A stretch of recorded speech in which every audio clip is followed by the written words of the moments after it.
Hi, welcome to another edition of the Alan Rosenberg Show. I was just checking out YouTube, and a video popped up by Norman Maslov, who's got a great channel. The guy's awesome. He's been doing this a long time. Phenomenal. And he did a really clever video called I Need Only One Album by These Artists. So Norman probably doesn't know my channel. I'm sure he's got this huge channel. I got this little one. So I hope he's not going to be upset that I'm piggybacking on his video, because I just thought it was a really good video. And my channel is pretty small. Maybe there's a couple of people that watch my channel that don't know his channel, although maybe that's doubtful.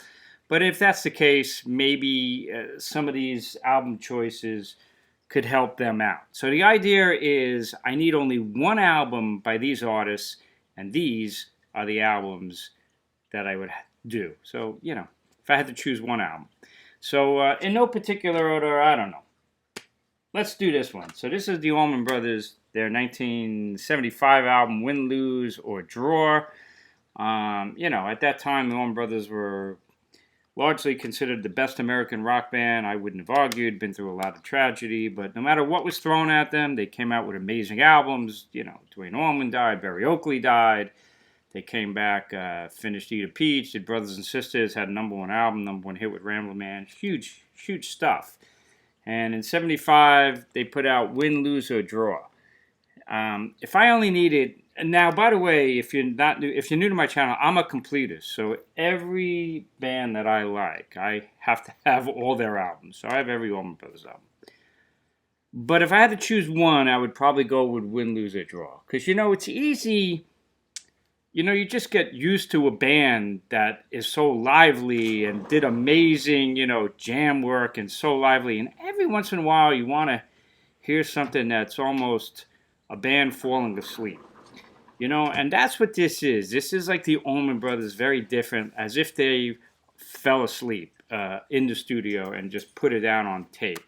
The songwriting is not particularly great. Like the instrumentals, High Falls.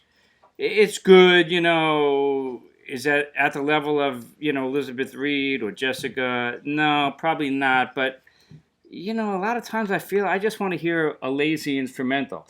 Or, Can't Lose What You Never Had, which is a cover, is a really strong song. Although I think it's probably better on the live compilation, Wipe the Windows, Check the Oil, Dollar Gas. I don't know. If I was going to choose one Allman Brothers album, Desert Island, I'd probably choose Win, Lose, or Draw. It would definitely help me, fall asleep, which is valuable. Let's continue. Let's go with Pink Floyd. And obviously, most people, you think of the album that you would take from Pink Floyd might be Dark Side of the Moon, or Wish You Were Here, or The Wall, or Division Bell, or in my case, maybe you might have thought Animals. I've quoted as saying that's my go-to Floyd album. But I don't know, like this is Amagama, and this is a 2 CD album, and one album was live, 4 tracks live. From the old psychedelic Floyd, and then the studio release, and the studio release is, I think is really underappreciated. I mean, you got like, whatever it is, like 4 songs, and it's kind of like what ELP did with Works, each guy gets their own song, and they don't help each other at all. And, you get things like, the Grand Vizier's Garden Party, which is Nick Mason, the drummers. You just realize what a exceptional songwriter, Nick Mason is. It's extraordinary, really. And the Narrowway is pretty good. That's David Gilmour, and Gilmour really wasn't a songwriter at that time, but man, some vocals on that one. And Grand Chester Meadows, Roger Waters, and you get the Sisyphus piano suite from Richard Wright. You can't forget Several Species of Small Furry Animals Gathered Together in a Cave and Grooving with a Pict. Yeah. I mean, this is like amazing stuff. And if I was going to take one Floyd album, Dark Side of the Moon, Wish You Were Here, no, it's got to be Umbaguma. All right, let's keep going. Aerosmith, another amazing, legendary American rock band. They call themselves America's greatest rock band. But when they were having trouble, and Joe Perry left, and then Brad Whitford left, and they came back and they put out "Rockin' a Hard Place." Oh my God! If we're gonna take one Aerosmith to a desert island, it's got to be this. I mean, yeah. I mean, look at the Jailbait and Lightning Strikes. I mean, this is like, the cover's really cool, right? They were amazing, and I take my hat off to a band that could disintegrate so powerfully on record, and then go back to playing clubs that weren't filled in a drunken stupor, and that's the kind of thing that is about, and it's right there in the grooves, and yeah, that's the one I would take from Aerosmith. Emerson, Lake and Palmer, well, they've had a lot of ups and downs.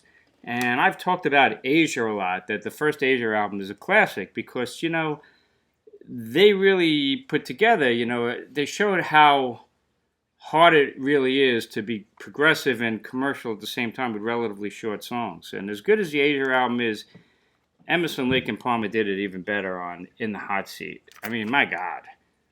This is just a masterwork of prog rock and commercial stuff, Man in a Long Black Coat, really cool cover of a Dylan track. I mean, look at those song titles. You all know them. You're going to listen to, Carnival 9 or Brain Salad Surgery or Tarkus over this album. No, this is the one I'm taking to the Desert Island if I had one album by these artists. Let's keep going. I recently did a video just on Endless Wire because I waited, 28 years for this to come out. It's fantastic. Everybody, myself included, I might have 6. I just got another version of Quadrophenia and multiple versions of Tommy. But if I want to listen to a Pete Townsend, rock opera, my go-to is not going to be Quadrophenia or Tommy or Psychoderelict or something like that. It's going to be Wire and Glass, a masterpiece stuck in the middle of Endless Wire. I mean, my God. It takes genius to do, a song like We Got a Hit, which is 1:18 long. He captured so much depth, We Got a Hit. I mean, it's genius. And he did it in 1:18 seconds. It's extraordinary. But if you get the deluxe edition like this, you get the full 3-minute version of it at the end. It's just a masterpiece. And if I had to take one Who album, now I know the new Mega Box, and I have all those Mega Boxes up there of Who's Next is coming out. But if I had to go on a Desert Island, yeah, it's got to be Endless Wire. Let's keep going. I'm a really big Blondie fan, as you probably know. I'm a big fan of all these bands. But Blondie, I'm a drummer, or was a drummer, and I always thought the drumming of Clem Burke of Blondie was just amazing. He's the perfect drummer for that band, and he's lively. He plays like a Keith Moon kind of style, so much power, but taste. And leave it to Blondie to come up with the genius idea on this album, Ghosts of Download, to do a Blondie album without a drummer like Clem Burke.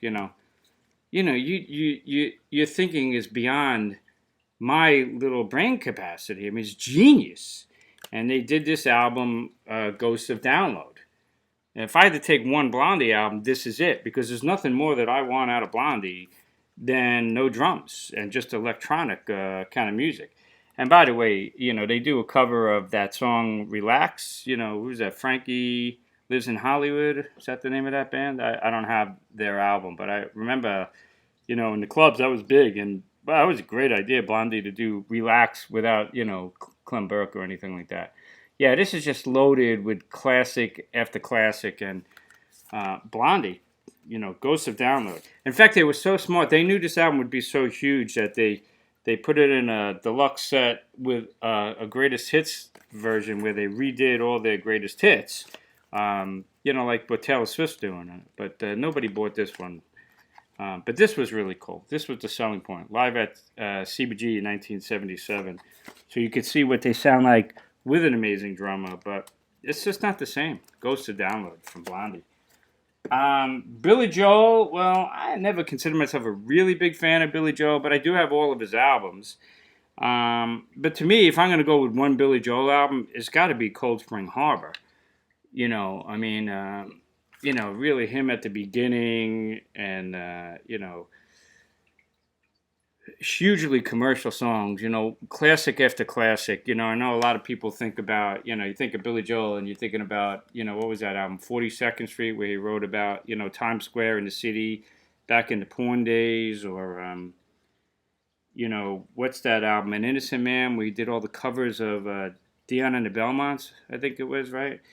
I mean, interesting stuff, but Cold Spring Harbor, that's got to be a Billy Joel album. I just couldn't believe he went back, because he did that live album, Stuck in the Attic, I think it was called. And he redid some of these songs, because I guess he wasn't so happy with the versions on this. But I don't know. I think it's a masterpiece. Let's do Wishbone Ash. So if you know my channel, I'm a huge Wishbone Ash fan. I have like 80 Wishbone Ash albums, right? I think more. But sometimes when a band loses its way, they try something completely off the wall. And this was a shocker, It was so successful they did a second album. And this is Wishbone Ash Psychic Terrorism and Transvisionary. And this is them as not a band really at all. It was all produced by this guy, Mike Bennett, I think it was his name. And he did trance mixes of Wishbone Ash guitar licks. And that's what you want out of Wishbone Ash. You don't want any kind of analog. You don't want any kind of real, band interplay, and great guitar work. That's not what you're looking for with Wishbone Ash. You're looking for, trance music, done by a DJ. And you get it here in spades. One of these is a double album. So as much as I might love, Argus or New England or their first album or There's the Rub, yeah, you got to go with this. This is extraordinary Wishbone Ash. And maybe last but not least, just as a goof, this is a Blue Oyster Cult. I have all the Blue Oyster Cult albums. And they did a soundtrack for a movie called Bad Channels. And it takes a lot of guts to be a rock band to do movie soundtracks. It's not easy to do that, bits and pieces of music. But they killed it on this one. This is just, this is extraordinary Blue Oyster Cult music, I know most people would think of, Agents of Fortune or the one with Burning for You on there or their first 3 albums in black and white. This is your Blue Oyster Cult album to listen to. So there you have it. Albums that I need only one album by these artists. And I hope this is a good tip for you. And as always, if you're new to my channel, you never saw my channel, please hit subscribe. I've been doing this for, going on 3 years. And I got a lot of videos. And I got playlists. What am I up to? Like 219 videos. So I hope you check those out. Most importantly, hit subscribe if you're new. Check out my other videos. I always say, stay safe, stay healthy. And thanks for watching The Alan Rosenberg Show.